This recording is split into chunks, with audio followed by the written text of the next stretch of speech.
প্রভু ধন্যবাদ করি, গৌরব করি। আর যে বিষয়টা আমরা দেখলাম গীত সঙ্গীতের 24 অধ্যায়, কে সদাপ্রভুর পর্বতে উঠিবে, কে তার পবিত্র পর্বতে দণ্ডায়মান হইবে, 3 পদে বললো। আর 4 পদে বললো, যার অঞ্জলি নির্দোষ ও অন্তঃকরণ বিমল, যে অলিকতার দিকে প্রাণ উত্তোলন করে নাই, ছল ভাবে শপথ করে নাই। প্রভু ধন্যবাদ করি। আজকে যে বিষয় প্রভু আমাদের দেখাতে চলছেন, তার আগে বাইবেলের একটা পদ আমি দেখি। আর রোমিও 12 অধ্যায় 1 পদে এরকম লেখা আছে, অতএব হে ভাতৃগণ, ঈশ্বরের নানা করুণার অনুরোধে আমি তোমাদিগকে বিনতি করিতেছি, তোমরা আপন আপন দেহকে জীবিত, পবিত্র, ঈশ্বরের প্রীতিজনক বলিরূপে উৎসর্গ করো, ইহাই তোমাদের চিত্ত সঙ্গত আরাধনা। এই পদটা আমরা বহুবার পড়েছি। তোমরা আপন আপন দেহকে জীবিত, পবিত্র, ঈশ্বরের প্রীতিজনক বলিরূপে উৎসর্গ করো। আজকের বিষয় উৎসর্গের প্রকৃত অর্থ, দ্য রিয়েল মিনিং অফ কনসিক্রেশন। এই যে রোমিও 12 অধ্যায় 1 পদ পড়লাম, এটা একটা কনক্লুশন। পৌল লিখছেন, ঘটনাটা পৌল শুরু করেছিলেন। আমরা যদি রোমিও 6 অধ্যায় থেকে দেখি, এর বিষয়টা দেখতে পাবো। বিশ্বাসের ফল কি? বিশ্বাসের ফল হচ্ছে ধর্মাচরণ। সেখানে এরম লেখা ছিল, তবে কি বলিব, অনুগ্রহের বাহুল্য যেন হয়, এই নিমিত্ত কি পাপে থাকিব? তাহা দূরে থাকুক। আমরা তো পাপের সম্বন্ধে মরিয়েছি, আমরা কি প্রকারে আবার পাপে জীবন যাপন করিব, ইত্যাদি বলতে বলতে বলতে বলতে 7 পদে বলছে, কেননা যে মরিয়াছে সে পাপ হইতে ধার্মিক গণিত হইয়াছে।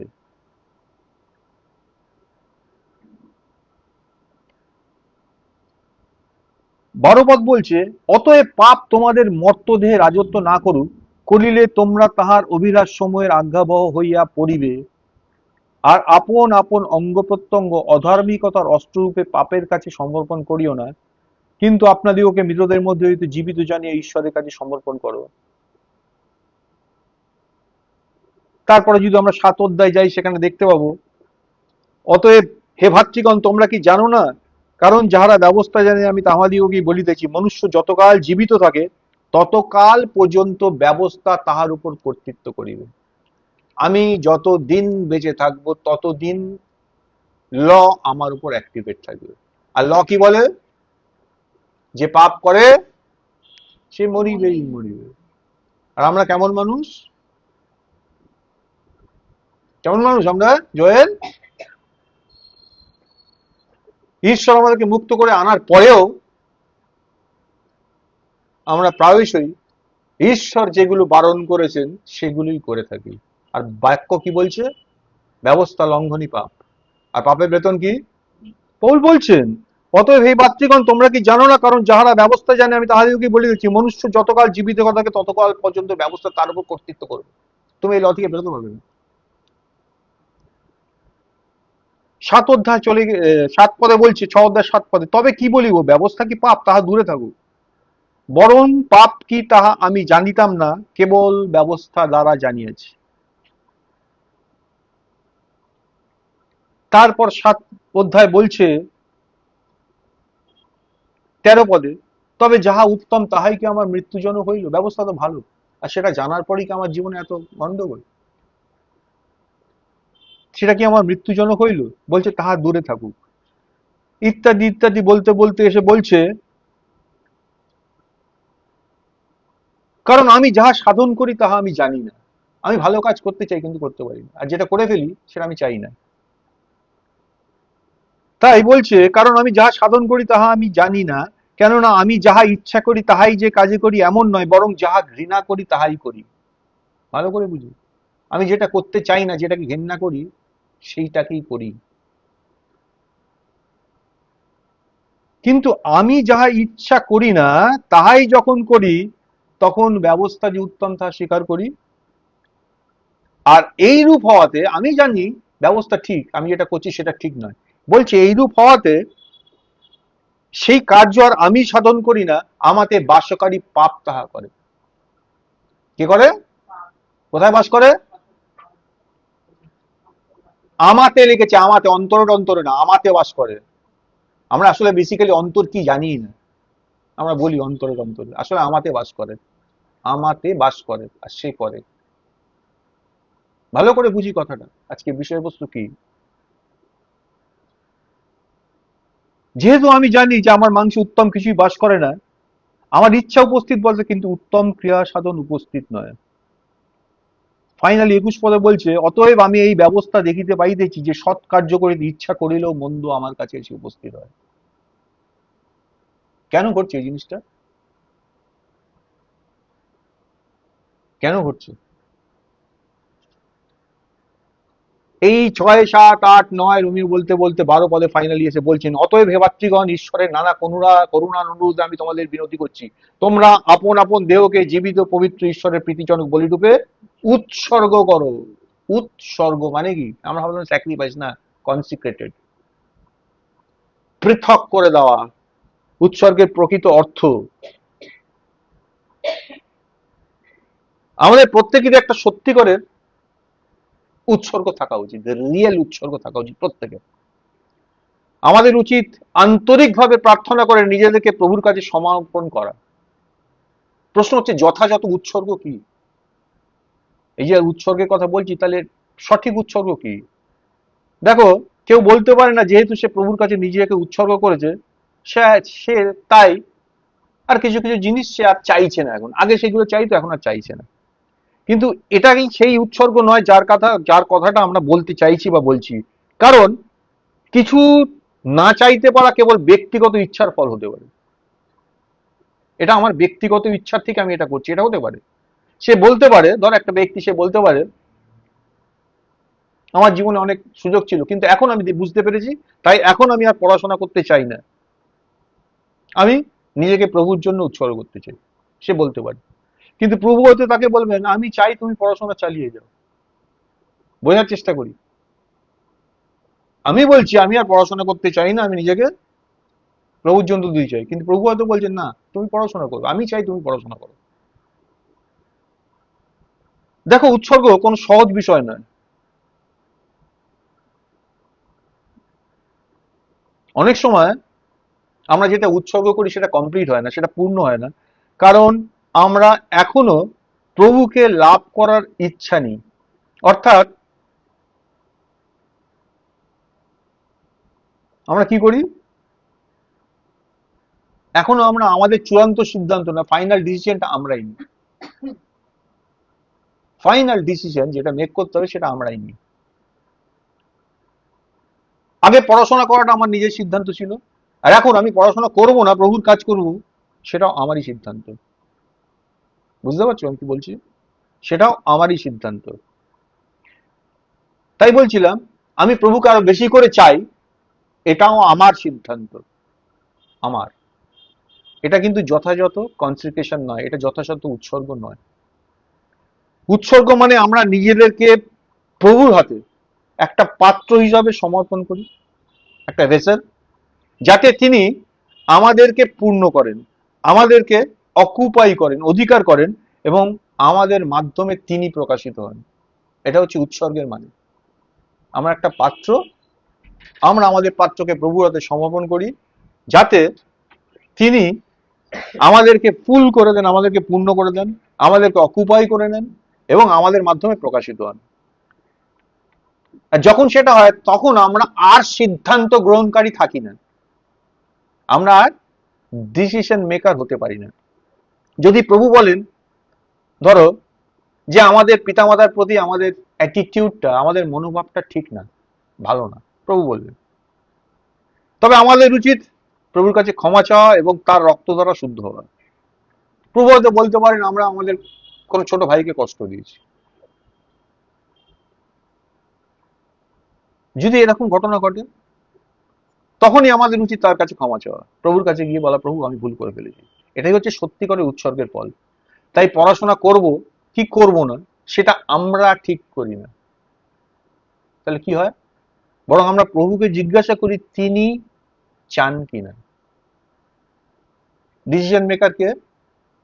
ঈশ্বর। ভালো করে বুঝি বিষয়টা, যেরকম কঠিন। এই যে রোমিওতে পৌল এতগুলো কথা, এতগুলো চ্যাপ্টার ধরে বলছেন, আমরা বহু বছর ধরে বাইবেল পড়েছি, কে কতটা বুঝেছি যদি প্রশ্ন করি, আমি 100% শিওর একজনও সঠিক উত্তর দিতে পারবে না। Because of that.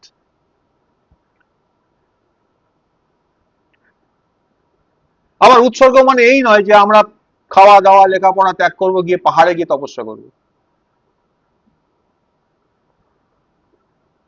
এটা হচ্ছে উৎসর্গের একটা রিলিজিয়াস কনসেপ্ট, একটা ধর্মীয় ধারণা। এগুলো ধর্ম। এমনকি সুসমাচার প্রচারক হওয়ার জন্য কেউ নিজেকে উৎসর্গ করেছে বা করতে চাইছে, এটাও একটা ধর্মীয় ধারণা। এটা প্রভুকে সত্যি করে স্পর্শ ও লাভ করার ফল না। যে প্রভুকে টাচ করতে পেরেছে, যে প্রভুকে লাভ করেছে, তার জীবনে এটা ঘটবে না। That is not that result. যখন আমরা প্রভুকে স্পর্শ করি আর প্রভুকে লাভ করি, তখন আমরা বুঝতে পারি যে আমরা প্রভুর সৃষ্ট একটি পাত্র, একটা ভেসেল। রিয়েল আন্ডারস্ট্যান্ডিং হচ্ছে আমরা বুঝতে পারি যে আমরা প্রভুর সৃষ্ট একটা পাত্র, এবং আমরা আনন্দের সঙ্গে আমাদেরকে তার কাছে সমর্পণ করি ও তাকে আমাদের প্রভু হিসাবে গ্রহণ করি। জয়ফুলি অর্থটা বুঝতে হবে। আমরা তাকে কথা বলতে ও সব কিছু করতে দিই, ফলে আমরা তিনি যা চান আমরা তাই করি। আমরা যখন তাকে সবকিছু করতে দিই, তার অর্থ হচ্ছে যা তিনি চান আমরা তাই করি। যদি প্রভু বলেন কোনো কিছু দূর করতে হবে, ইমিডিয়েটলি আমরা তা দূর করি। যদি প্রভু বলেন কোনো কিছু রাখতে হবে, আমরা সেটাকে রাখি। প্রভু যা চান না, আমাদেরও তা না চাইতে হবে, আর প্রভু যা চান সেটা আমাদের চাইতে হবে। এটাই হচ্ছে উৎসর্গ।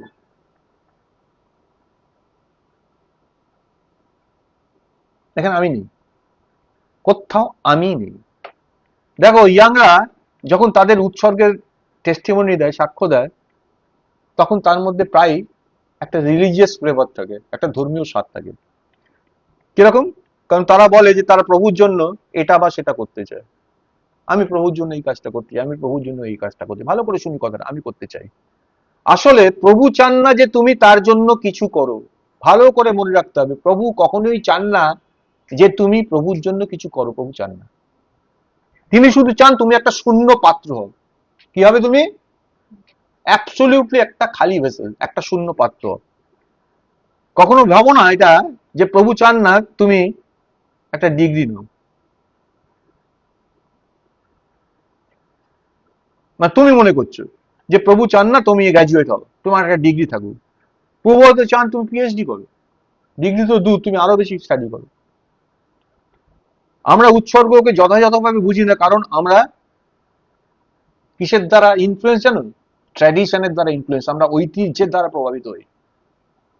এমনকি যখন আমরা প্রভুকে বলি যে আমরা যা তিনি চান তাই করব, প্রভু তুমি যা চাও আজ থেকে আমি তাই করব, মনে রাখবে সেখানেও কিন্তু এই রিলিজিয়াস ফ্লেভারটা থাকে। প্রভু তুমি যা চাও আমি তাই করব, এখানেও রিলিজিয়াস ফ্লেভার আছে। আসলে প্রভু চান না আমরা কিছু করি, কিচ্ছু করতে হবে না আমাদের। প্রভু চানই না। তিনি চান তিনি আমাদের ব্যক্তি হবেন। কি হবেন? বুঝতে পারছি কথাটা? তিনি আমাদের ব্যক্তি হবেন মানে এটা কি? আসছি। দেখো, এটা হচ্ছে প্রভু আমাদের কি করতে চান সেই বিষয় নয়, বরং এটা আমাদের প্রভুকে ফলো করা বা তাকে অনুসরণ করার বিষয়। তাহলে একটু আগে যেটা বলছিলাম, উৎসর্গ মানে হচ্ছে প্রভুকে আমাদের ব্যক্তি হতে দেওয়া। বাইবেল বলে যে আমরা আসলে কি একটা ভেসেল, একটা পাত্র। এই প্রসঙ্গে যদি আমরা রোমিও আর 9 অধ্যায় 20 থেকে 21 পদটা পড়ি, সেখানে লেখা আছে, হে মনুষ্য, বরং তুমি কে যে ঈশ্বরের প্রতিবাদ করিতেছ? নির্মিত বস্তু কি নির্মাতাকে বলিতে পারে আমাকে কেন গড়িলে এরূপ? কিংবা কাদার উপর কুম্ভকারের কি এমন অধিকার নেই যে একই মৃৎপিণ্ড হইতে একটি সমাদরের পাত্র আরেকটি অনাদরের পাত্র গড়িতে পারে?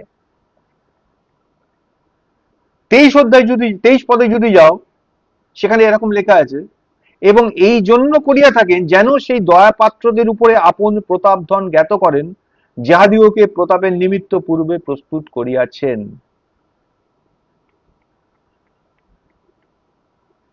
তাহলে কি দেখছি আমরা? আমরা একটা পাত্র, শুধু পাত্র না, একটা মাটির পাত্র, এবং আমাদের মাটির পাত্রে একটা ট্রেজার আছে, একটা ধন আছে।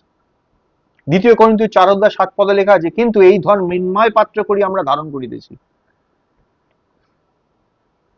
যেন পরাক্রমের উৎকর্ষ ঈশ্বরের হয়, আমাদের সেটা না হয়। বা আমাদের থেকে না হয়, মানে আমাদের সেটা না হয়। পরাক্রমের যে উৎকর্ষ, যে গ্লোরিটা, যে গৌরবটা, সেটা আমাদের না হয়। আমি একটা ভেসেল, তার মধ্যে আমি ঈশ্বরকে হোল্ড করছি, যেন রেজাল্টেন্ট ওই পরাক্রমের যে উৎকর্ষ, সোর্সটা, সমস্ত গৌরব মহিমা আমার নয়, আমি যেটা হোল্ড করছি তার হয়, অর্থাৎ ঈশ্বরের হয়। দেখো, ধন ছাড়া একটা মাটির পাত্র অর্থহীন। তুমি একটা মাটির ভেসেল, একটা মাটির পাত্র, তার মধ্যে কিছু নেই, সেরকম যদি হয়, সেটা অর্থহীন। আমরা কেবল একটা পাত্র, যার মধ্যে একটা বিষয়বস্তু থাকার প্রয়োজন আছে। মনে করো না, একজন ড্রাইভার ছাড়া একটা গাড়ি কিরকম? একটা গাড়ি আছে কিন্তু ড্রাইভার নেই, মানে গাড়িটাকে চালানো যাবে না। অর্থহীন না ব্যাপারটা? তেমনি আমরা হচ্ছে পাত্র, যার প্রয়োজন খ্রিস্ট আমাদের ব্যক্তি হিসাবে আসুন। আমরা একটা ভেসেল, আমাদের প্রয়োজন খ্রিস্ট একটা ব্যক্তি হিসাবে ওটার মধ্যে আসুন। ব্যক্তি হিসাবে। ভালো করে বুঝি প্রবলেমটা কোথায় হয়, এবার বুঝি। আমরা প্রায়ই প্রাকৃতিক ধারণা, ধর্মীয় চিন্তা, এমনকি খ্রিস্টানিটির যে ট্র্যাডিশন, খ্রিস্টীয় ঐতিহ্য, ইভেন এই যে রিকভারির মধ্যে আমরা আছি, তার যে হিস্ট্রি, সেটার দ্বারা আমরা ইনফ্লুয়েসড হয়ে যাই, আমরা প্রভাবিত হই। এই চারটি স্তর, এই চারটি লেভেল, ঠিক যেন রঙিন চশমার কাঁচের মতো, বা রঙিন কাঁচের চশমার মতো, যেটা আমাদের স্পষ্টভাবে দেখতে বাধা দেয়। ধরো আমি একটা ডার্ক ব্লু কালারের গ্লাস করি, আমি যা কিছু দেখবো কিরকম দেখবো? নীলচে নীলচে না? নীল নীল দেখবো। ঠিক একইভাবে আমার মনের মধ্যে যদি একটা গাঢ় নীল রঙের চশমা থাকে মনে, তাহলে কি হবে? আমি যেগুলো শুনবো সবই রং মেশানো হয়ে যাবে। আমার ভেতরে যখন ঢুকবে, সবটাই রং মেশানো হবে। এইভাবে আমাদের যে প্রাকৃতিক ধর্মীয় ঐতিহ্যগত ধারণা আছে, সেটা আমাদের এই কনসিগ্রেশন বা উৎসর্গের ধারণাকে ইনফ্লুয়েন্স করে দেয়, প্রভাবিত করে। আমরা একটা বিষয় দিয়ে ওটাতে বোঝার চেষ্টা করি, তাই প্রবলেম শুরু হয়। প্রভুর কাছে উৎসর্গ মানে হচ্ছে তাকে আমাদের মধ্যে গ্রহণ করা, যাতে তিনি আমাদের ব্যক্তি হন। কি হন? আমাদের পার্সন তিনি হন। যে এক্সাম্পলটা বলছিলাম গাড়ির, গাড়ির কিন্তু বেসিক্যালি কোনো ব্যক্তি নেই। গাড়ির কোনো ব্যক্তি আছে? গাড়িতে উঠে যে চালাতে পারবে সেই গাড়িটা চালাবে, গাড়ির নিজস্ব কোনো ব্যক্তি নেই। এটা কেবল একটা যন্ত্র। গাড়ি কি করতে পারে? কেবলমাত্র আদেশ গ্রহণ করতে পারে। এটা আমাকে ব্যক্তি হিসাবে গ্রহণ করতে পারে না। ঠিক একইভাবে আমরা প্রায় প্রভুর কাছে নিজেদেরকে উৎসর্গ করি কেবল তার আদেশ গ্রহণ করার জন্য। কি করি? প্রভু বলে দাও কি করবো, প্রভু তুমি যা বলবে করবো। আমরা তাকে গ্রহণ করি তার আদেশ গ্রহণ করার জন্য, তার কাছে নিজেদেরকে উৎসর্গ করি, কিন্তু তাকে আমাদের ব্যক্তি হিসাবে গ্রহণ করি না। হি বিকাম আওয়ার পার্সন আমরা চাই না, চাই না, একদমই অ্যাকসেপ্ট করি না। ফলে প্রভু এখনো এই সময় এসেও তিনি আমাদের ব্যক্তি নন। তিনি আমাদের প্রভু, কিন্তু আমাদের ব্যক্তি নন। খুব বেশি হলে তিনি আমাদের কি করতে পারেন? আদেশ দিতে পারেন। প্রভু কোনো আদেশ দিলে আমরা সেটা পালন করি, করি না? আমরা সেটা মান্য করি, পালন করি। তাহলে তিনি খুব বেশি হলে আমাদের আদেশ দিতে পারেন, কিন্তু তিনি আমাদের ব্যক্তি নন। তিনি বলেন যাও, আমরা যাই। তিনি বলেন কাজ করো, আমরা করি। এটা হচ্ছে ধর্মীয় ব্যক্তির উৎসর্গ। এই যে কনসিক্রেশনের কথা, এই যে উৎসর্গের কথা বলছি, এখানে যেন কোনো রিলিজিয়াস ব্যক্তি হচ্ছে এই ধরনের উৎসর্গ করে। আমি তোমার কাছে এসেছি, তুমি যা বলবে আমি করে দেবো, কিন্তু তুমি আমার ব্যক্তি নও। তাহলে আমার ব্যক্তিটা কে? আসছি। এই যে কনসেপ্টটা, এটা হচ্ছে পুরনো উৎসর্গ। এইভাবে আমরা দেখে এসেছি, এইভাবে শুনে এসেছি, এইভাবে শিখে এসেছি, এইভাবেই করছি। বাইবেল দেখায় যে এটা সেই উৎসর্গ নয় যেটাকে প্রভু চান। প্রভু চান আমরা নিজেদেরকে পাত্র হিসাবে তার কাছে সমর্পণ করি এবং তাকে আমাদের ব্যক্তি হতে দিই। He became our person. তাকে আমাদের ব্যক্তি হতে দিই। বুঝতে পারছি কি কথাটা? ভালো করে বোঝার চেষ্টা করি। যদি কোনো কিছু তাকে আমাদের ব্যক্তি হতে বাধা দেয়, যখন আমি তাকে আমার ব্যক্তি হতে দিচ্ছি, এমন কিছু আছে যেটা তাকে আমাদের ব্যক্তি হতে বাধা দিচ্ছে, আমাদের বলা উচিত প্রভু তুমি এই বাধাগুলোকে দূর করো। যেটা তোমাকে আমার ব্যক্তি হতে বাধা দিচ্ছে, তুমি বাধাগুলোকে দূর করো। যেটা আমাকে দখল করে আছে, তুমি সেটাকে সরিয়ে দাও। যদি আমার মধ্যে কোনো অসুচিতা থাকে, তুমি সেটাকে দূর করো। যখন আমরা প্রভুকে আমাদের শুদ্ধ ও খালি করতে দিই, যখন প্রভুকে আমরা এই জায়গাটা দিই, প্রভু আমাকে শুদ্ধ করো, আমাকে খালি করো, এমটি করো, কেবল তখনই তিনি আমাদের মধ্যে স্প্রেড আউট হন, আমাদের মধ্যে বিস্তৃত হন। প্রভু চান তিনি আমাদের ব্যক্তি হন। কি ঘটনাটা ঘটে, যখন প্রভু এসে আমাদের ব্যক্তি হন, তখন কিন্তু আমরা আর ব্যক্তি থাকি না, তিনি আমাদের পার্সন হয়ে উঠেছেন। তাহলে আমি আর আমার পার্সন নই। ভালো করে বুঝি, এর মানে হলো যদি প্রভু পড়াশোনা করতে চান, আমরা তার সঙ্গে পড়াশোনা করি, সিদ্ধান্ত আমরা নিই না, প্রভু নেন। এর মানে এই নয় যে আমার কোনো মতামত নেই, আমার নিজস্ব কোনো মতামত থাকতেই পারে, বরঞ্চ আমি আর সেই ব্যক্তি নই যে ডিসিশন নেয়। আমার মতামত আছে, কিন্তু ডিসিশন আমি মেক করি, ডিসিশন আমি নিই। ডিসিশন কে নেন? যিনি আমার ব্যক্তি, অর্থাৎ প্রভু নেন। গালাতীয় 2:20 পৌল বলেন, আমি খ্রিস্টের সঙ্গে ক্রুশবিদ্ধ হয়েছি, এটা আর আমি নই যে বেঁচে আছি, বরং খ্রিস্ট আমার মধ্যে বাস করেন। কথাটা মানে বুঝতে পারছি? হ্যাঁ, আমি আমার ব্যক্তি নই, খ্রিস্টই আমার ব্যক্তি। আমি একটা পাত্র, যাতে প্রভু এসে আমার মধ্যে আমার ব্যক্তি হয়ে ওঠেন বা আমার ব্যক্তি হন। যখন আমি প্রভুকে আমার ব্যক্তি হিসাবে গ্রহণ করি, তখন আমি তার জন্য স্থান দিই, প্লেস দিই। আমি চাই না কোনো কিছুই আমাকে দখল করে রাখুক। আমি প্রভুকে দিই যেন যা কিছু বাধা তা তিনি দূর করেন, যাতে আমি তাকে আমার ব্যক্তি হিসাবে গ্রহণ করতে পারি। আমি পারি, আমরা কিন্তু পারি না। কেন পারি না? কারণ এমন অবস্টাকলস আছে যেটা প্রভুকে আমাদের ব্যক্তি হতে বাধা দেয়, আর আমরা সেই বাধাটাকে সরাতে রাজি নই। দেখো, উৎসর্গের পর বা উৎসর্গ করার পর আমরা কিভাবে তাহলে বাঁচবো? ধরো আমরা ধরো পড়াশোনা করতে যাচ্ছি, আমাদের স্টাডি টাইম, আমরা এখন স্টুডেন্ট, আমাদের পড়াশোনা করতে হবে। আর আমরা বলি, প্রভু আমি পড়াশোনা করতে যাচ্ছি, আমি নিজেকে তোমার কাছে উৎসর্গ করছি, তাই দয়া করে তুমি আমাকে হেল্প করো। আমি তো তোমার কাছে নিজেকে উৎসর্গ করে দিয়েছি, তাই তুমি এখন আমাকে এখন থেকে হেল্প করো, যেন আমি পড়াশোনা ঠিকভাবে চালাতে পারি। এটা কিন্তু রিলিজিয়াস প্রেয়ার, ধর্মীয় প্রার্থনা। ধরো ইভিনিং এ কোনো সার্ভিস নেই, কোনো সভা নেই, কিন্তু সিনেমা হলে একটা ভালো ছবি এসছে, ধুরন্ধর 2, তাই না? আর সন্ধ্যাবেলা কোনো মিটিং নেই। আচ্ছা, তুমি কি প্রার্থনা করবে যে প্রভু যিশু আমাকে সিনেমা দেখতে যাওয়া থেকে তুমি আটকে রাখো? সন্ধ্যাবেলা কোনো সার্ভিস নেই, কোনো মিটিং নেই, অথচ সিনেমা হলে সিনেমাটা চলছে, তুমি তখন কি প্রার্থনা? তোমার খুব যেতে ইচ্ছে করছে, প্রার্থনা করবে, প্রভু আমাকে তুমি রিস্ট্রেন করো, আটকাও, যেন আমি সিনেমা হলে না যাই। এমন প্রার্থনা দেখায় না যে তুমি একজন উৎসর্গীকৃত ব্যক্তি। তুমি যখন এরকম প্রার্থনা করো, এটা প্রমাণ করে দেয় তুমি আদৌ উৎসর্গীকৃত ব্যক্তি নও। এই যে একটা ঐতিহ্য, একটা ট্র্যাডিশন, একটা ধারণা আছে, এই সমস্ত বিষয়গুলোকে রিজেক্ট করতে হবে, প্রত্যাখ্যান করতে হবে। খ্রিশ্চান ধর্ম আমাদেরকে অনেক ট্র্যাডিশন এনে দিয়েছে, অনেক ঐতিহ্য এনে দিয়েছে। খ্রিস্টীয় ধর্মের শিক্ষা, সেটাকে প্র্যাকটিস করা, এগুলো সব ট্র্যাডিশন। এমনকি বাইবেলের ব্যাখ্যা যেগুলো আছে, সেই ব্যাখ্যাগুলো ট্র্যাডিশনের উপরে ভিত্তি করে, অনেক ঐতিহ্যের উপর ভিত্তি করে ব্যাখ্যা তৈরি করা হয়েছে। এই ঐতিহ্যগুলো বিশ্বাসীদেরকে বাধা দেয়, যাতে তারা বাইবেলের যে মূল বিষয়টা, মূল অভিপ্রায়, ঈশ্বরের যে উদ্দেশ্য কি, সেই প্রকাশ অনুযায়ী ঈশ্বরের ইচ্ছা বুঝতে পারে, সেই জায়গা থেকে তাদের বাধা দেয়, এই ট্র্যাডিশন আটকে দেয় তাদের। আচ্ছা, অধিকাংশ বিশ্বাসীর মনে পবিত্র আত্মায় পূর্ণ হওয়ার সম্পর্কে আগে থেকে একটা ধারণা থাকে, কনসেপ্ট থাকে। পবিত্র আত্মায় পূর্ণ হওয়ার সম্বন্ধে একটা ধারণা থাকে, কিরকম? কেউ কেউ মনে করে যে এটা একটা অলৌকিক অভিজ্ঞতা বা একটা বিশেষ একটা শারীরিক অনুভূতির সঙ্গে যুক্ত। পবিত্র আত্মায় পূর্ণ হলে বিষয়টা অলৌকিক, এবং আমার একটা কিছু চেঞ্জ আমি টের পাবো, একটা অনুভূতির সঙ্গে যুক্ত, আমি ফিল করতে পারবো।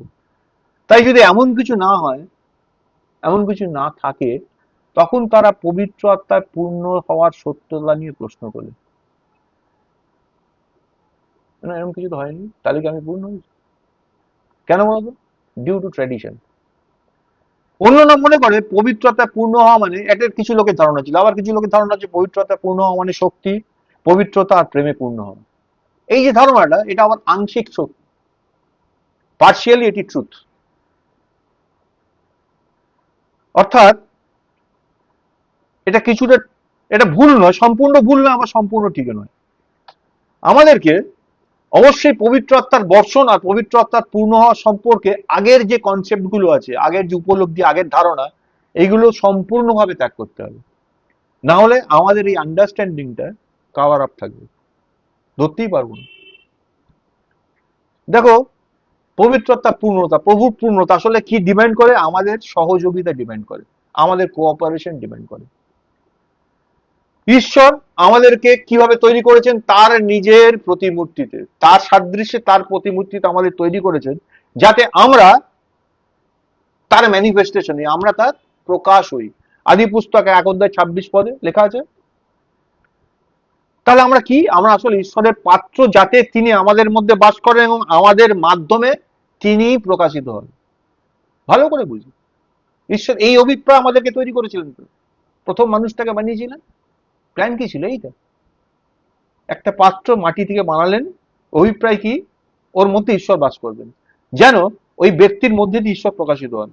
That was God's plan. রোমিও 9:23 ক্লিয়ার করে এটা লিখে দিয়েছেন পৌল।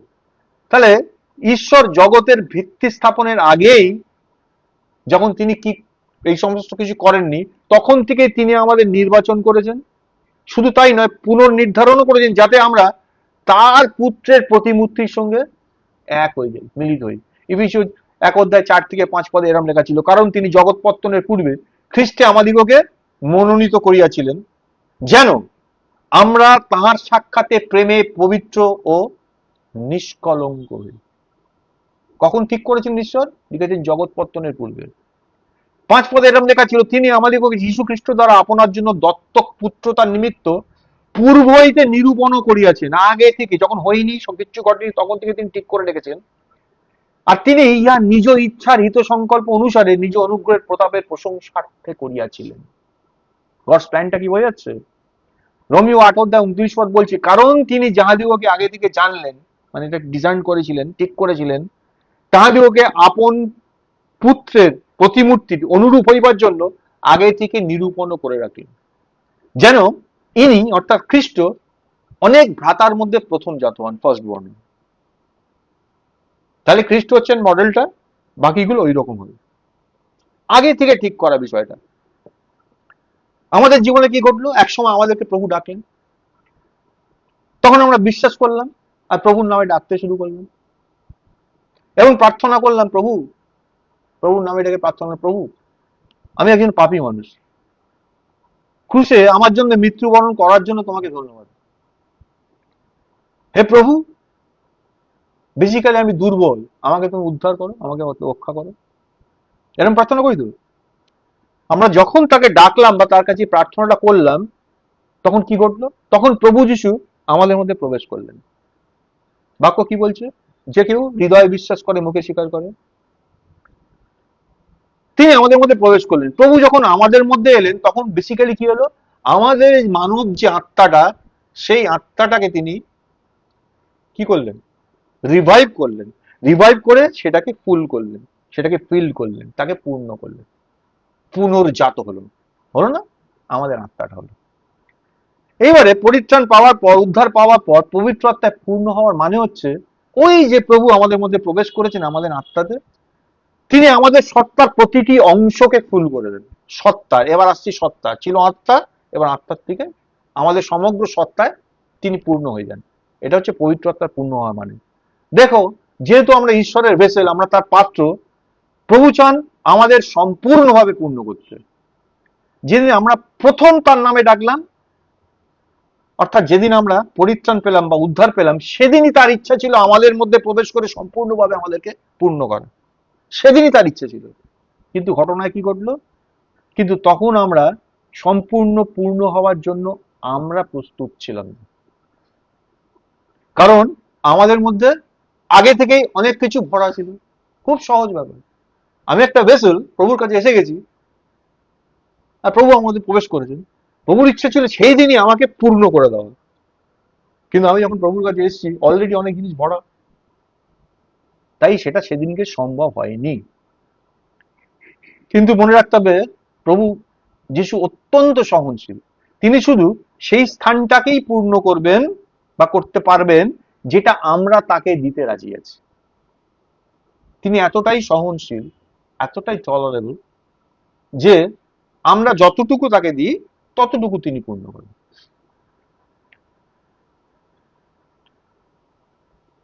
আমরা যদি তাকে খুলে না দিই, তিনি বিশেষ কিছুই করতে পারেন না, কারণ তিনি আমাদের উপরে ডিপেন্ড করেন, রিলাই করেন, আমাদের উপর তিনি নির্ভর করেন। প্রভুর ইচ্ছা আমাদেরকে অকুপাই করা, আমাদেরকে অধিকার করা, কিন্তু আমরা কোঅপারেট করতে অনিচ্ছুক, আমরা তার সঙ্গে সহভাগিতা করতে চাই না। তাই তিনি আমাদের সত্তার প্রতিটি অংশকে পূর্ণ করতে অনেক অনেক অনেক সময় নিয়ে নেন। তিনি চান আমাদের মধ্যে প্রবেশ করে আমাদের সম্পূর্ণ সত্তাকে, আমাদের এন্টায়ার এন্টিটিটাকে অধিকার করতে। এই জন্যই আমরা তার পাত্র হিসেবে সৃষ্টি হয়েছি। দেখলাম ঈশ্বর এই জন্যই সৃষ্টি করেছিলেন, ইট ওয়াজ হিজ প্ল্যান। কিন্তু এর জন্য আমাদের কোঅপারেশন দরকার, আমাদের সহযোগিতার প্রয়োজন আছে। আর এই যে সহযোগিতার কথা বলছি, এটাই হচ্ছে রিয়েল উৎসর্গ, দ্যাট ইজ রিয়েল কনসিক্রেশন, এই কোঅপারেশন। দেখো, এই পর্যায়ের মধ্যে তিনটে লেভেল বা তিনটে স্তর আছে। যে স্তরগুলোর মধ্যে দিয়ে কিছু কিছু জিনিস আছে, এই তিনটে স্তরে তিন রকম জিনিস আছে যেটা আমাদেরকে অকুপাই করে আছে, আমাদেরকে দখল করে রাখে, প্রভুকে সেই জায়গা নিতে দেয় না। কি কি? এই যে তিনটে স্তর আছে, এই তিনটে স্তর আমাদের সহযোগিতা ছাড়া প্রভুর পক্ষে কোনো উপায় নেই সেটাকে অকুপাই করা, সেটাকে অধিকার করা। কারণ আমাদের মধ্যে অলরেডি একটু আগে বললাম অনেক কিছু ভরে আছে। এর কিছু জিনিস হলো নোংরা, দুষ্ট বা দূষিত চিন্তা। আমাদের মধ্যে নোংরা, দুষ্ট এবং দূষিত চিন্তা, আর কিছু লোভী অভিপ্রায়, ইচ্ছা আমাদের মধ্যে আছে। আমাদের মধ্যে সবারই এমন চিন্তা অভিপ্রায় আছে, কেউ সম্পূর্ণভাবে মুক্ত নয়। কারোর মধ্যে বেশি আছে, কারোর মধ্যে কম আছে, কিন্তু আছে।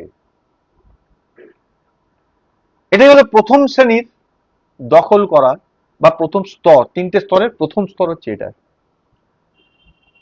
দ্বিতীয় স্তরে যা যা আছে সেটা কিন্তু অত দুষ্ট নয়, কিন্তু এগুলো আমাদেরকে অকুপাই করে রেখেছে। সেগুলোর মধ্যে কি কি আছে? এর মধ্যে রয়েছে আমাদের ভবিষ্যৎ, আমাদের শিক্ষা দীক্ষা, আমাদের চাকরি, ব্যবসা। দুষ্ট নয়, কিন্তু এই স্তরে এই জিনিসগুলো আছে।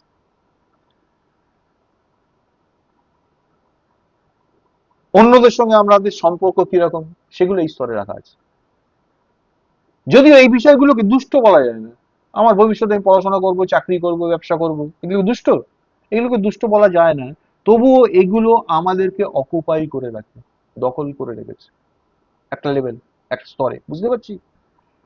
আমাদের উচিত প্রভুর দ্বারা দখল হওয়া। উচিত ছিল কি প্রভু আমাদেরকে অকুপাই করবেন, কিন্তু এই জিনিসগুলো আমাদেরকে অকুপাই করে রেখেছে, এই জায়গাগুলো ভর্তি হয়েছে। এবার আসি তৃতীয় শ্রেণী, থার্ড লেভেলে যেটা আছে। দেখো, তৃতীয় স্তরটা হলো আমরা নিজেরা, উই আওয়ারসেলফ। কেন বলছি? আমাদের যে ব্যক্তি, আমাদের ব্যক্তিত্ব, আমাদের আত্ম, আমাদের পুরাতন মানুষ এবং আমাদের ইগো, আমাদের অহং। যদি আমরা এখনো বলতে পারি যে আমরা এটা চাই বা আমরা ওটা চাই না, তবে আমাদের এই কনসিক্রেশন, এই উৎসর্গটা পূর্ণ হয়নি। কারণ এখনো তো আমি বলতে পারছি আমি এটা চাই বা আমি ওটা চাই না। কে চায়? আমি চাই। কে চায় না? আমি চাই না। যখন এই কথাটা বলতে পারছি, তার মানে আমাদের উৎসর্গটা কমপ্লিট হয়নি। আমরা এখনো আমিতে পূর্ণ, আমরা এখনো ব্যক্তি। এই আমিটা হচ্ছে ব্যক্তি, আমার ব্যক্তি। এই তিনটে স্তর আমাদের দখল করে। প্রথম স্তরে আছে পাপের জিনিস, দ্বিতীয় স্তরে আছে জগৎ, আর তৃতীয় স্তরে আছি আমি। যে পাত্রটা ঈশ্বর তৈরি করে দিয়েছেন, কি কি আছে বোঝা যাচ্ছে এবারে? তিনটে লেভেলে কি কি জিনিস রেখে দিয়েছি আমরা। যখন আমরা প্রভুতে বিশ্বাস করি, আমরা তখন পরিত্রাণ পাই, তখন উদ্ধার পাই, এবং প্রভু আমাদের মধ্যে প্রবেশ করেন। কিন্তু এই তিনটে লেভেল, এই তিনটে লেয়ার, এই তিনটে স্তরের কারণে প্রভু এখনো আমাদের সত্তাকে, আমাদের ভেতরের অন্তরকে, আমাদের সত্তাকে, এন্টিটিটাকে পূর্ণ করেননি। প্রথম স্তরে আছে পাপ, দ্বিতীয় স্তর হলো প্রভু ছাড়া অন্য যে কোনো কিছু জিনিস, আর তৃতীয় স্তর হলো কি বলবো, আমার আত্ম, আমার সেলফ। অর্থাৎ এই জিনিসগুলো আমাদের পূর্ণ করে রেখেছে। আমরা পাপে, আমরা জগতে, এবং আমরা আত্মে পূর্ণ। আমরা পাপে পূর্ণ, আমরা জগতে পূর্ণ, আমরা আত্মে পূর্ণ। উৎসর্গ মানে আমরা নিজেদেরকে প্রভুর কাছে দিতে রাজি এবং তাকে বলি যে আমরা সহযোগিতা করতে রাজি। অলরেডি তো আমরা এগুলো নিয়ে এসেছি। এবার প্রকৃত উৎসর্গের মানে হলো আমরা প্রভুর কাছে এসেছি এবং আমরা নিজেদেরকে প্রভুর কাছে দিতে রাজি হয়েছি এবং তাকে এটা বলছি যে আমরা তোমার সঙ্গে কোঅপারেট করতে রাজি আছি। রাজি আছি কি জন্য? আমাদের পাপের সঙ্গে মোকাবিলা করতে, আমাদের ভেতরে যে জাগতিক জিনিসগুলো আছে সেগুলোকে দূর করতে, এবং আমাদেরকে আত্ম বা সেলফের সঙ্গে মোকাবিলা করতে। অর্থাৎ আমরা চাই তিনি আমাদের ব্যক্তি হন, আর এইভাবেই প্রভু আমাদের পূর্ণ করতে পারবেন। থিওরিটিক্যালি এতক্ষণ কথাগুলো বলছি, এবার কিভাবে এটা রিয়েলিটিতে ঢুকছি। দেখো, এই কনসিক্রেশনের পর এই প্রকৃত উৎসর্গের পরে একটা অভিজ্ঞতা আসবে। প্রত্যেক বিশ্বাসীর উৎসর্গের পর ডিফারেন্ট টাইপের এক্সপিরিয়েন্স হয়, অভিজ্ঞতা আলাদা আলাদা রকম হয়। কেউ কেউ এমন অদ্ভুত আনন্দ অনুভব করে যে তারা নিজেদেরকে সামলাতে পারে না। যখন প্রভুর কাছে নিজেকে উৎসর্গ করে, আমি প্রচুর সবার এই জিনিসগুলো দেখেছি, একটা অদ্ভুত ফিলিং তাদের মধ্যে হয়। তারা এমন করতে থাকে, কেউ কেউ বলে যে পাগলের মতো করছে, আচরণ করছে, এত উদ্বেলিত হয়ে উঠেছে, সামলাতে পারে না। আর তাদের প্রশংসা করতে, অন্যদের উৎসাহ দেওয়ার প্রশংসা, কেউ কেউ চুপ করে বসতে পারে, কাউকে বলে প্রভু প্রশংসা করো। ওদেরকে প্রশংসা করতে কাউকে উৎসাহিত দিতে হয় না, নিজেরাই শুরু করে দেয়। মানে ভেতর থেকে এমন একটা ওদের হয়, তারা স্বতঃস্ফূর্ত ভাবে প্রভুকে প্রশংসা করে। আবার কেউ কেউ আছে নিজেদের মধ্যে কোনো পরিবর্তনকে ফিল করে না, অনুভব করে না, যেরকম ছিল সেরকম যেন আছে। এই যে আলাদা অভিজ্ঞতাগুলো গুরুত্বপূর্ণ নয়। গুরুত্বপূর্ণ বিষয়টা কি? গুরুত্বপূর্ণ হলো আমরা কি সত্যি উৎসর্গিত নাকি নয়। দু রকম এক্সপিরিয়েন্সের কথা বললাম। কেউ কেউ নিজেকে উৎসর্গ করে দেওয়ার পর হালকা হয়ে যায়, এমন হয়ে যায় সে ফিল করতে থাকে কিছু, আর সে ওরকম করতে থাকে, প্রভু ধন্যবাদ, গৌরব, প্রশংসা, মানে মাটিতে পড়ে যায় কি না কি করে। আবার কেউ কেউ আছে নিজেকে উৎসর্গ করার পর কিছু টের পায় না। তাহলে বিষয়টা কি দাঁড়াচ্ছে? কোনটা গুরুত্বপূর্ণ? বলে এটা কোনোটাই গুরুত্বপূর্ণ না। গুরুত্বপূর্ণ না আমরা রিয়েলি উৎসর্গিত কিনা। দেখো, যতক্ষণ আমরা উৎসর্গীকৃত সেটাই যথেষ্ট। কেউ কেউ উৎসর্গ করার পরেই পবিত্র আত্মার বর্ষণ অনুভব করতে পারে। তারা এতটাই আনন্দে পূর্ণ হয় যে নাচতে নাচতে হালেলুয়া বলে আর প্রভুকে প্রশংসা করতে থাকে। কিন্তু কয়েক মাস পরে তারা ঠান্ডা হয়ে যেতে পারে। আমি আমার জীবন অনেককে দেখেছি, কয়েক মাস পরে গিয়ে হয়েছে, কয়েক মাস পরে বা কয়েক বছর পরে তারা পুরো ঠান্ডা হয়ে গেছে এবং ধীরে ধীরে ধীরে ধীরে পিছিয়ে পড়ছে। প্রভুর কাছে নিজেদেরকে দেবার পরে, উৎসর্গ করার পরে পবিত্র আত্মার বর্ষণ এমন ভাবে তাদের জীবনে এসেছিল, তারা এই ঘটনাগুলো তাদের জীবনে ঘটে গেছে। তারপর ধীরে ধীরে ধীরে ধীরে ঠান্ডা মেরে গেছে এবং পিছিয়ে যাচ্ছে। আবার অন্যরা যারা আছে, কেউ কেউ যারা উৎসর্গের পরে এমন কোনো অভিজ্ঞতা টের পায়নি, কিন্তু তাদের মধ্যে ঈশ্বরীয় জীবন স্থিরভাবে গ্র্যাজুয়ালি বৃদ্ধি পেতে শুরু করেছে। তারা ওই ওই রকম তাদের কোনো এক্সপ্রেশন নেই। তাহলে কি দাঁড়াচ্ছে? মনে রাখবে, জীবনের বৃদ্ধি অ্যাক্সিডেন্টাল নয়, আকস্মিক নয়, এর জন্য সময় লাগে। ধরো তুমি, তোমার একটা বাগান আছে, সেই বাগানে ডালিয়া ফুলের বীজ বুনেছ, কি হবে? 2 সপ্তাহ পরে বীজটা অঙ্কুরিত হবে। প্রতিদিনকে তুমি যদি অঙ্কুরগুলো দিয়ে তাকিয়ে থাকো, তুমি দেখতে পাবে সেটা বাড়ছে? একদম দেখতে পাবে না, তুমি টেরই পাবে না বাড়ছে। মানে কোনো বৃদ্ধি বেসিক্যালি তোমার চোখেই পড়বে না। আজ বীজ বপন করলে আর কালই ফুল ফোটানো যদি হয়, সেটা অস্বাভাবিক হবে।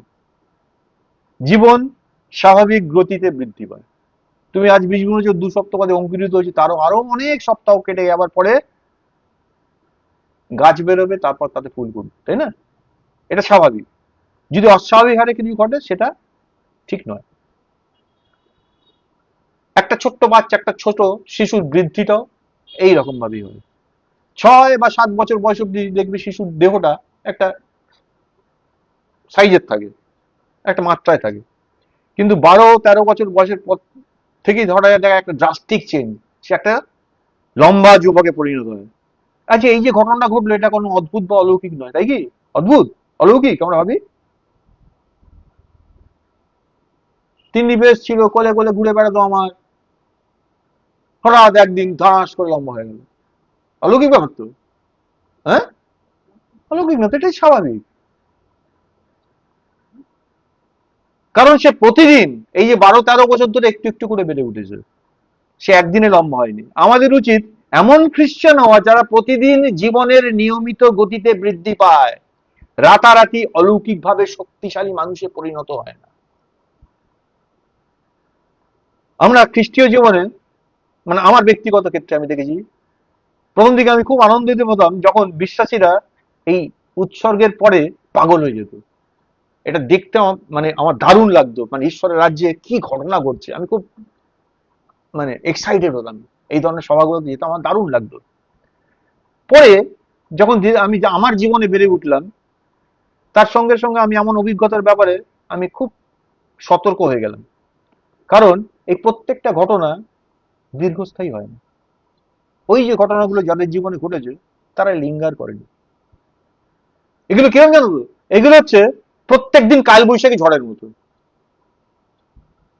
সহ্য করা কঠিন। আমাদের প্রয়োজন হালকা বৃষ্টি, কালবৈশাখী নয়।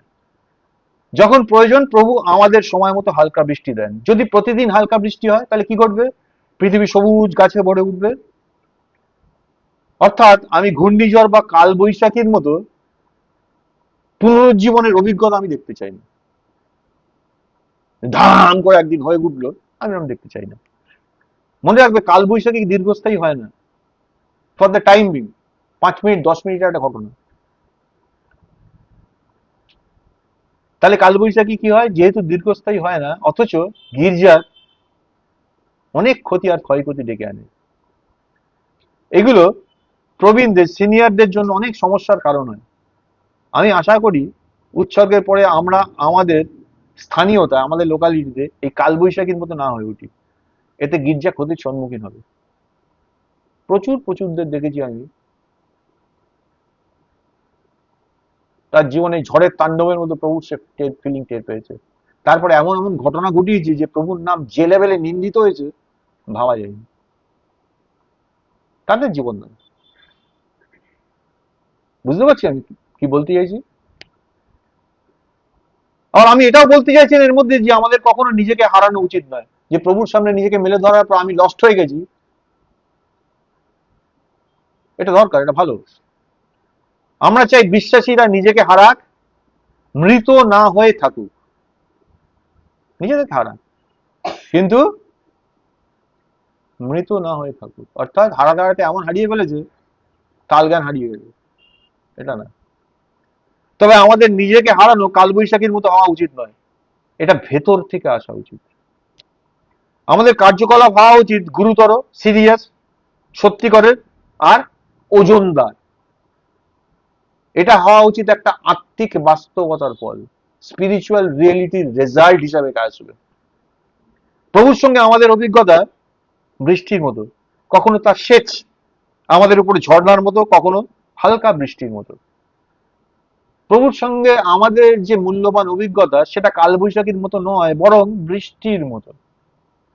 এর মানে হলো, যদিও আমরা প্রতিদিন আলাদা আলাদা কিছু অনুভব নাও করি, প্রত্যেক দিন আলাদা করে কিছু টের পাচ্ছি না, তবুও আমাদের মধ্যে জীবন প্রতিদিন বৃদ্ধি পাচ্ছে। আর এটাই হচ্ছে মূল্যবান, প্রত্যেক দিন বৃদ্ধি পাচ্ছে জীবন। কিভাবে হচ্ছে? প্রভুর বাক্য মান্য করে তার দ্বারা পূর্ণ হওয়া যায়। স্টেপস দেখি। পবিত্র আত্মার পূর্ণ হওয়া মানে প্রভুকে আমাদের সমগ্র সত্তা দিয়ে, বা আমাদের সমগ্র সত্তাটাকে প্রভুকে অধিকার করতে দিতে হবে। আমার এন্টায়ার এন্টিটিটাকে প্রভুকে অধিকার করতে দিতে হবে। এর মানে হলো আমরা সম্পূর্ণভাবে প্রভুর কাছে ওপেন আপ হয়ে যাই, উন্মুক্ত হই। এর ফলে আমরা আর ব্যক্তি থাকি না, তিনি আমাদের ব্যক্তি হন। যেহেতু প্রভু আমাদের মধ্যে বাস করছেন, তাই তিনি আমাদের মধ্যে কোনো আনক্লিন বিষয়কে টাচ করতে পারেন। আমরা কি করেছি? প্রভুকে আমাদের ব্যক্তি হতে দিয়েছি, তিনি আমাদের মধ্যে বাস করছেন। যখন তিনি আমার মধ্যে বাস করছেন, আমাদের ভেতরে যে অসুচি জিনিস আছে তিনি টাচ করতে পারেন। যেই মুহূর্তে এই ঘটনাটা ঘটবে, আমাদের উচিত তার রক্ত দ্বারা শুদ্ধ হওয়ার জন্য প্রার্থনা করা। প্রভু টাচ করেছেন মানে প্রভু ইন্ডিকেট করেছেন আমার ভেতরে একটা ওই জিনিস আছে। কি করা উচিত? ইমিডিয়েটলি প্রভুর রক্ত দ্বারা আমাকে শুচি হতে হবে, কারণ উনি দেখিয়ে দিয়েছেন এই জায়গাটা।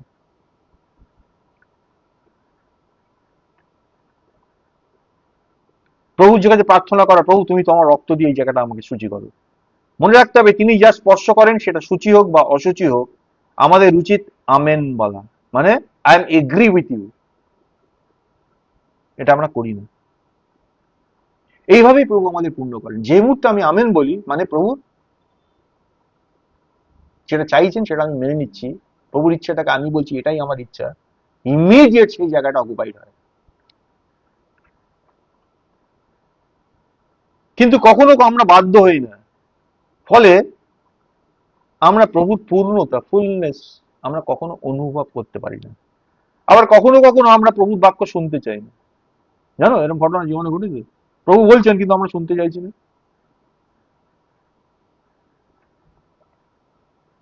হয়েছে রুচি? না, সেরকম তো মনে করছে না। ভালো করে দেখো, তিনি যখন বলেন কোনো কিছু আনক্লিন, কোনো কিছু অসুচি, আমরা কি করি? আমরা ধীরে ধীরে মান্য করি। মানে এমন একটা ভান করি যেন আমি ওটা শুনিনি, প্রভু যেটা বললেন ওটা ঠিক শুনিনি। কিছু কিছু দুষ্টু ছেলে আছে না,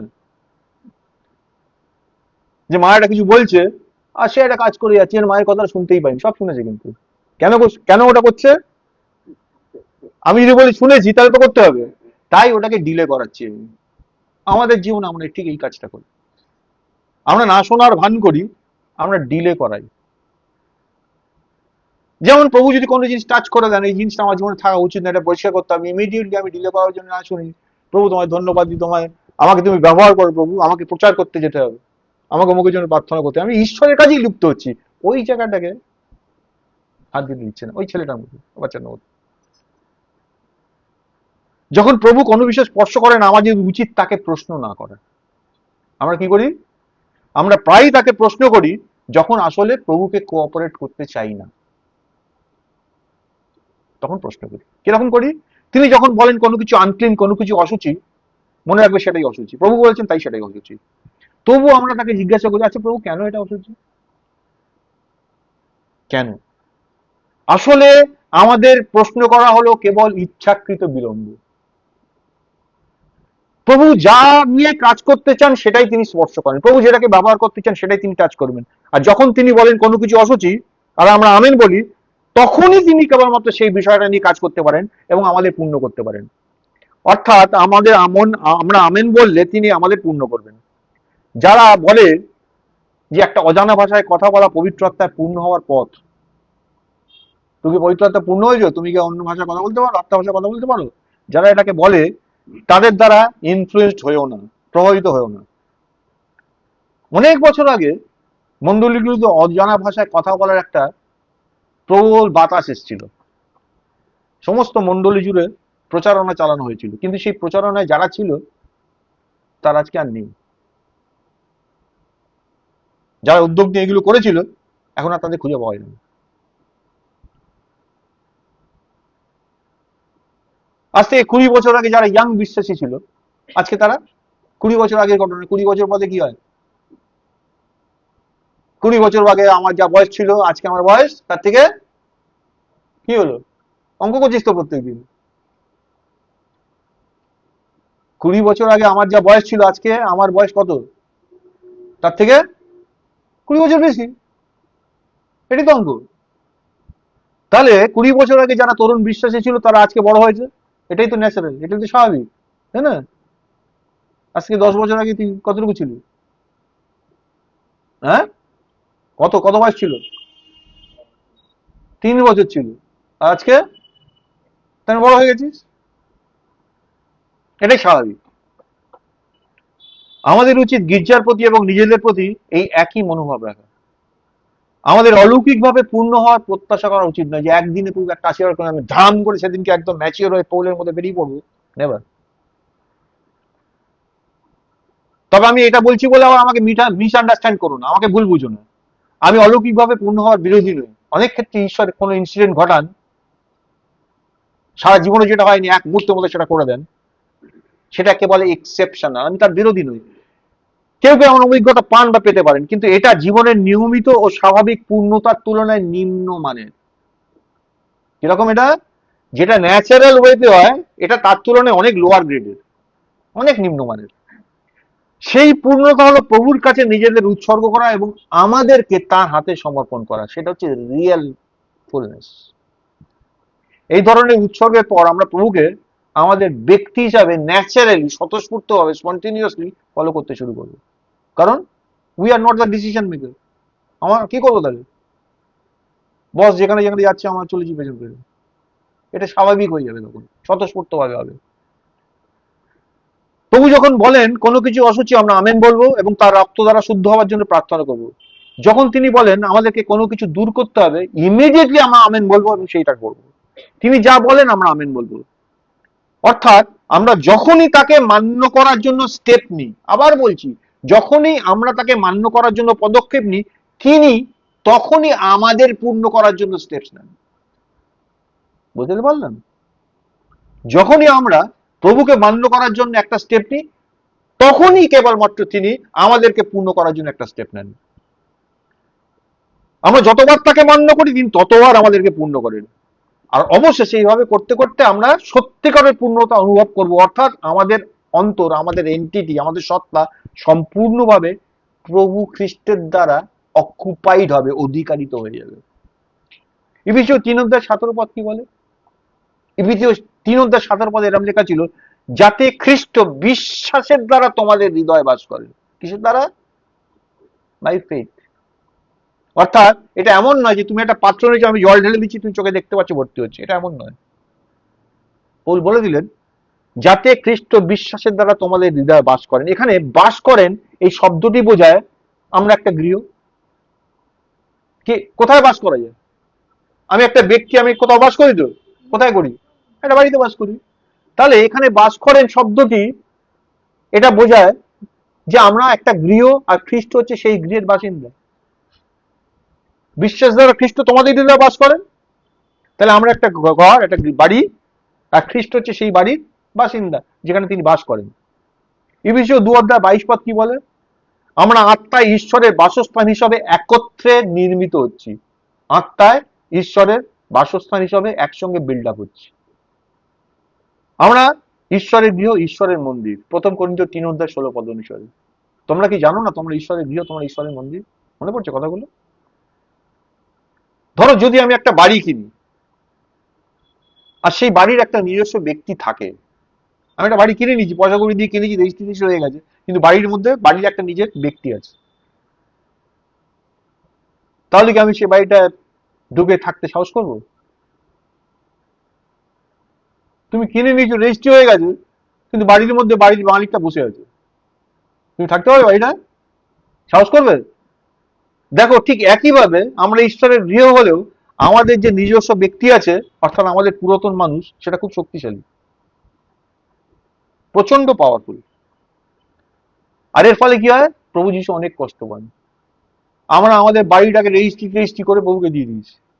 হ্যাঁ, আর বাড়ির ভেতরে আমি আমার পুরনো মানুষটা গেঁটে বসে আছে, আর সেটা খুব পাওয়ারফুল, শক্তিশালী। কি প্রভু প্রবলেমটা বুঝতে পারছো? প্রভু খুব কষ্ট পান। অন্য একজন ব্যক্তি গৃহে থাকলে তার পক্ষে আমাদের মধ্যে বাস করা কঠিন। এবার পৌলের কথাগুলোকে মেলাও, রোমিও 6:7। আমি আর জীবিত নই, খ্রিস্টই আমাদের জীবিত আছেন। মেলাতে পারছো? আমিও বেঁচে আছি, আর প্রভুকেও ঘরের মধ্যে ডেকে টেনে এনেছি, আর সিদ্ধান্তগুলো আমি নিই। কিরকম হয় প্রভুর পক্ষে ব্যাপারটা? একজন ইয়াং মেয়ে বলেছিলেন যে তিনি নিজেকে উৎসর্গ করতে চান প্রভুর জন্য বাঁচতে। আমি আমার জীবনটা প্রভুর কাছে ডেডিকেট করতে চাই, এবং সবকিছু আমার যা কিছু আছে প্রভু রিকভারির জন্য আর গির্জার ফাউন্ডেশনের জন্য আমি সবকিছু স্যাক্রিফাইস করতে চাই, সবকিছু দিয়ে দিতে চাই। এই যে উৎসর্গ, এটা কিন্তু ভুল নয়, কিন্তু এর মধ্যে এখনো রিলিজিয়াস ফ্লেভার আছে, একটা ধর্মীয় স্বাদ আছে। যদি আমরা এটা বলতে পারি, বাক্য অনুযায়ী, বাক্য থেকে আমরা অনেক সময় বলি, আমার আগের মন্ডলীতে আমার মনে পড়ে এই কথাগুলো। প্রাচীরের ভগ্নস্থানে কে দাঁড়াবে? আমাদের ঈশ্বরের হয়ে কে দাঁড়াবে, কে বলবে? প্রাচীরের ফাটালে দাঁড়ানো, আমাদের এগিয়ে আসতে হবে, দাঁড়াতে হবে, তাই না? সমস্ত রিলিজিয়াস কনসেপ্ট এই বুড়ো বয়সে এসে এখন থেকে শিখছি আমি। যদি আমরা এটা বলি যে আমরা গির্জার ভিত্তিতে দাঁড়াবো সত্যিটাকে পুনরুদ্ধার করার জন্য, তাহলে এটা আমার সেলফ বা আমার আত্ম থেকে বলা হবে। প্রভু চান না আমরা কোনো দূরের অঞ্চলে যাই বা আমরা গিয়ে পাহাড়ে বাস করি। তিনি এটাও চান না যে আমরা তার জন্য ফাটালের ভিত্তিতে দাঁড়াই বা ভিত্তির ফাটালে আমরা দাঁড়াই, প্রভু হয়ে আমরা এখানে দাঁড়াই। প্রভু চান না, আদতেই চান না। তিনি একমাত্র যিনি গির্জার ভিত্তিতে বা প্রাচীরের ফাটালে দাঁড়াতে পারেন, একমাত্র ব্যক্তি তিনি। বাইবেল স্টাডি আমরা কি দেখছিলাম? প্রুফ করে দিচ্ছিল যে এই জার্নিতে কেউ যেতে পারে না, everybody is failure except one, Jesus Christ.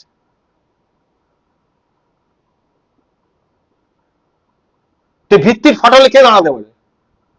প্রভু, এই আমি আমি দাঁড়াচ্ছি তোমার হয়ে। আছে কোনো ক্ষমতা, কোনো দম, কোনো ক্যাপাসিটি, কোনো কোয়ালিটি আছে?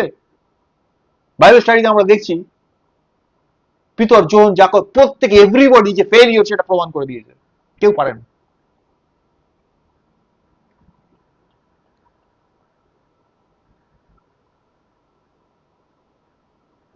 যদি আমি বলি আমি দাঁড়াচ্ছি, মানে প্রভুরই একমাত্র যোগ্যতা সেখানে দাঁড়ানো। আমি যদি বলি আমি দাঁড়াচ্ছি, কি ঘটবে জানো তো? আমি আজকে দাঁড়াচ্ছি, কালকে আমি ওকে কেটে পড়তে পারি, আমি নাও দাঁড়াতে পারি, তাই না?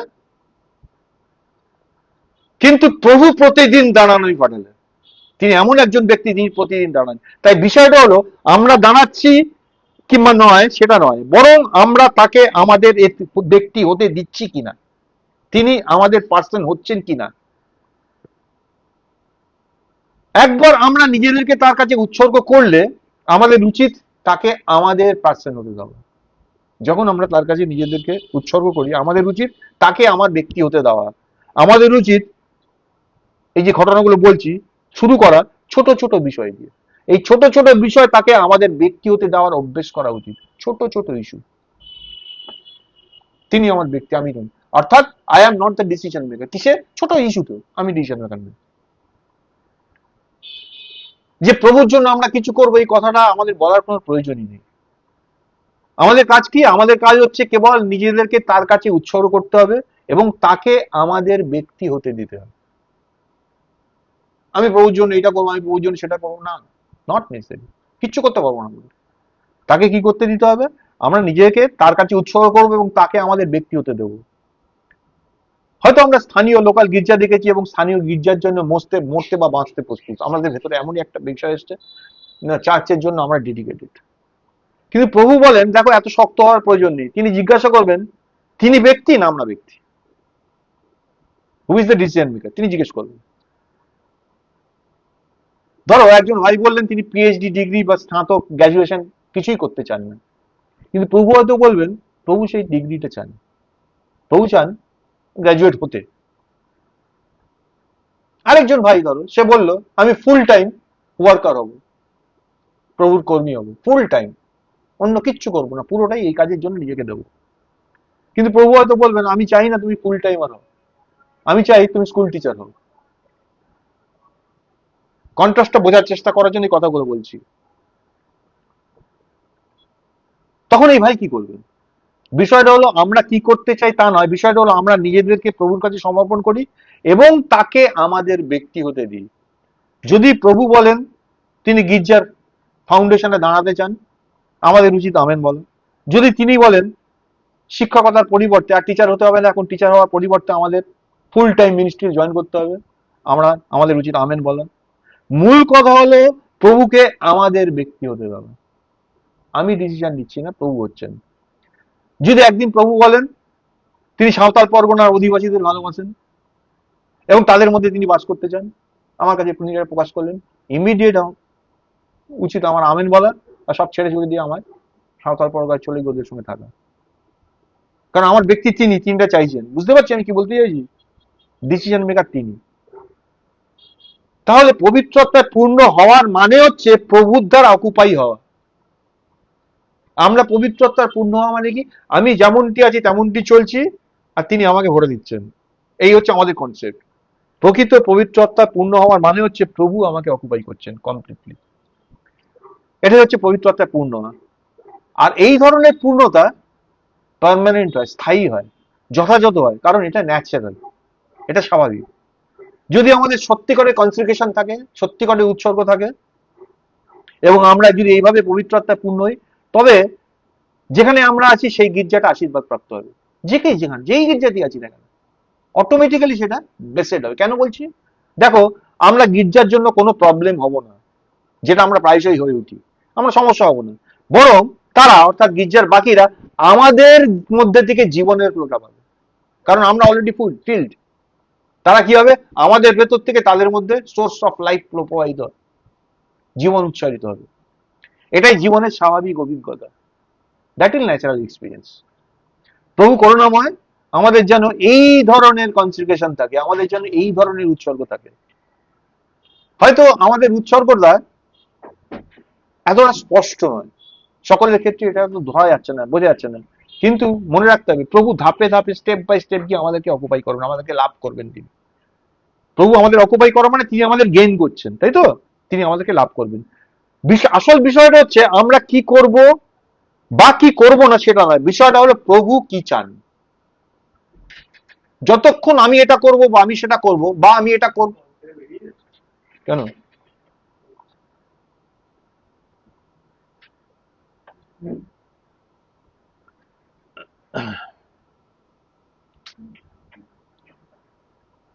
নেটের ভীষণ সমস্যা হচ্ছে।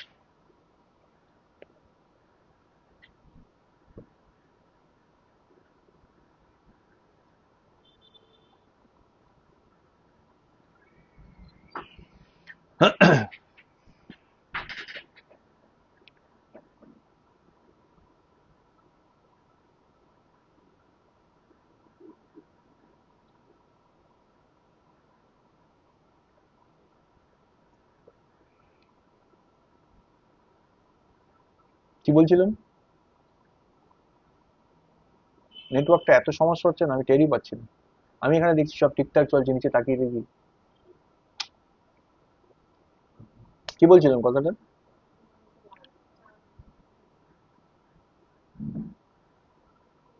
আমরা পাত্র, প্রভু হচ্ছে এই পাত্রের ব্যক্তি। আমরা ভেসেল, আর প্রভু হচ্ছে এই ভেসেলের পার্সন। আমরা প্রভু গৃহ, আর আমাদের উচিত প্রভুকে অর্থাৎ গৃহের যিনি বাসিন্দা সেই বাসিন্দাকে ব্যক্তি হতে দেওয়া। আমরা একটা গৃহ, এই গৃহের বাসিন্দাকে প্রভু, তিনি এসে বাস করবেন। এবার আমার উচিত, অলরেডি তো গৃহে আমি থাকি, আমার উচিত হচ্ছে প্রভুকে, অলরেডি তিনি বাস করছেন, তাকে আমার ব্যক্তি হতে দেওয়া, ওই গৃহের ব্যক্তি হতে দেওয়া। একজন বাসিন্দাকে কখনো তার গৃহকে কি বলতে হয় সে কি করতে চায়? আমি এই বাড়িটার বাসিন্দা, আমি কি করতে চাই আমি আমার বাড়িটাকে বলবো নাকি? বলবো? আমার যেটা করার আমি করবো, কারণ আমি এই গৃহের ব্যক্তি, ভালো করে বুঝি। তাই এই গৃহের যা কিছু আছে তার সমস্ত সম্পত্তির অধিকার হচ্ছে আমার, তাই আমি যা খুশি করি। আমার বাড়ি, আমি থাকি, আমি তাই খুশি করি, তাই না? তাকে কি বলতে হয় আমি কি এটা নেবো, ওটা কি ধরবো, ওটা কি ফেলবো? ভালো করে বুঝি। এটাই হচ্ছে আমাদের উৎসর্গের ছবি। সমস্যা হলো আমরা সবাই জীবিত আছি। প্রবলেম কি? আমরা সবাই দিব্যি মহান তবিয়তে বেঁচে আছি, অর্থাৎ আমরা নিজেরাই আমাদের ব্যক্তি। আমাদের মধ্যে কেউ কেউ সবকিছু প্রভুর কাছে উৎসর্গ করেছে, কিন্তু ফাইনালি নিজের সত্তাটাকে, নিজের ব্যক্তিটাকে উৎসর্গ করেনি। বাকি সব দিয়েছে। কেউ কেউ আছে first level, second level, third level, তারা ফার্স্ট লেভেল সেকেন্ড লেভেল অতিক্রম করে গেছে, কিন্তু থার্ড লেভেলে গিয়ে আটকেছে, তাই না? তাই আমরা, প্রমাণ কি? তাই আমরা এখনো প্রভুর কাছে বলি, প্রভু আমি চাই তুমি এরকম হোক, প্রভু তুমি ওর জন্য এটা করো, প্রভু তুমি সেটা করো, প্রার্থনা করি না আমরা? প্রভু তুমি তিন্নিকে ভালো করে দাও, জয় যেন অঙ্কতে বেশি মনোযোগী হয়, পড়াশোনাটা ভালো পড়ে, প্রার্থনা করিস না এখন? আমরা করি তো সবাই। তার মানে সেটা কে প্রার্থনা করছে? আমি করছি, আমি চাই, প্রভু আমি চাই, আমি চাই, আমি চাই। দেখো, অবশেষে আমাদের অভিজ্ঞতা সবকিছুই যখন এই আমি চাই বলে বলি, এটা কি ভালো প্রার্থনা না খারাপ প্রার্থনা? ভালো প্রার্থনা। এটা করতে করতে করতে করতে কি হয়, আমাদের সবকিছুই আত্মকেন্দ্রিক হয়ে যায়। ফাইনালি আমি চাই আসলে। প্রভু চান না আমরা প্রভু হই, এটা হচ্ছে প্রভুর ইচ্ছা। তিনি চান না আমাদের প্রভু আমরা হই। তিনি চান আমরা ব্যক্তি হিসাবে আমাদের যে অবস্থান, আমাদের তো একটা পজিশন আছে, এই গৃহটা আমার, তাই তো, এটার উপর পূর্ণ আমার অধিকার আছে। প্রভু সিম্পলি চান এই অধিকারটা আমি ছেড়ে দিই, আমার গৃহের অধিকার আমি ছেড়ে দিই, আমার অবস্থানটাকে আমি ছেড়ে দিই, আমার স্ট্যাটাসটাকে আমি ছেড়ে দিই। আমাদেরকে কেবল কি হতে হবে, একটা পরিষ্কার গৃহ হতে হবে, যাতে তিনি ব্যক্তি হিসাবে সেখানে এসে বাস করতে পারেন। আর তিনি যখনই আমাদের মধ্যে কোনো কিছু টাচ করবেন, কোনো কিছুকে স্পর্শ করবেন, তখন আর কোনো সমস্যা আর বাধা থাকবে না। কেন? আমরা ইমিডিয়েটলি অ্যাকশন নেবো, আমরা বিলম্ব করবো না। বরং কি করবেন, তিনি যেটা স্পর্শ করবেন আমরা সঙ্গে সঙ্গে তার সঙ্গে একমত হবে। Yes Lord, amen.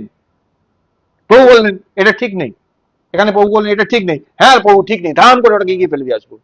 বাড়িটা কার? আমার তো, এতদিন আমি থাকতাম, ভালো করে বুঝি, বাড়িটা আমার, এতদিন আমি থাকতাম, আমার মতো করে সব গুছিয়ে রেখেছিলাম। এবার প্রভু এসছেন, প্রভুকে আমি আমার অবস্থান ছেড়ে দিয়েছি, প্রভুকে আমার ব্যক্তি হতে দিয়েছি। প্রভু এসেই এটা এখানে ঠিক নেই, ইয়েস লর্ড, গিয়ে টান মেরে ফেলে দিলাম। কে ব্যক্তি? প্রভু ব্যক্তি। প্রবলেম হচ্ছে এইখানে আটকে গেছি আমরা। যখন এটা করব তখন আমাদের আর কোনো সমস্যা থাকবে না।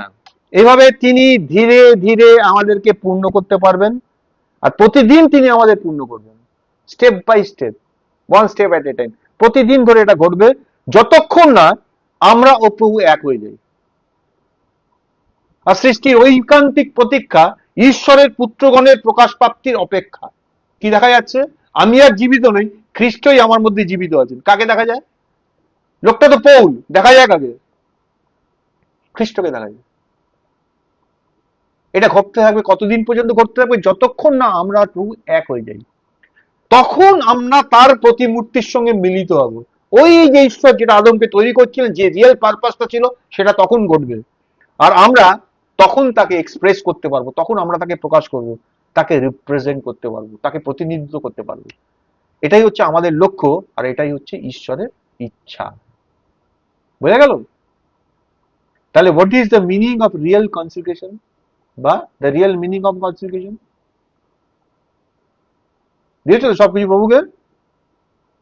একদিন ভাবতাম দিয়েছি, তাই না? প্রভু আজকে দেখিয়ে দিলেন যে প্রকৃত উৎসর্গের অর্থ কি। প্রভু ধন্যবাদ, প্রভু গৌরব।